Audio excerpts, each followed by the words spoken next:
The next thing we have to do is to refine. So refine means to take out something, to remove things that are not good, to make improvements upon that. Okay, so think about what elements of traditional education, of their models and systems, need to change. What can we change? So for me, and for most homeschooling families, the curriculum, standardized test, having grades and GPAs, and saying that those are the only indicators for our students' academic success or their future success. We have to refine that. We also have to refine things like having a 6 to 8 hour day.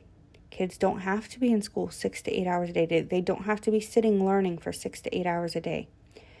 The whole grade level, having kids doing work based on a singular grade level based on their age. That has to change. Standardized tests, only measuring kids learning through a standardized test, has got to go. Okay? Busy work, having kids just do busy work just to take up time. They don't need that. They don't need busy work. They might need practice work. They might need skill work, but busy work, no. We have to refine also putting our kids' hearts and minds and making that a priority.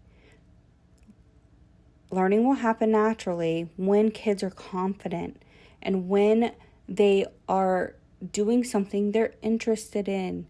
If a kid is interested in cars, you know what you could teach them about cars? You could teach them math, science, history. You could teach them everything, that all those core skills around cars and mechanics. If you have kids that love animals, you can teach all those core skills.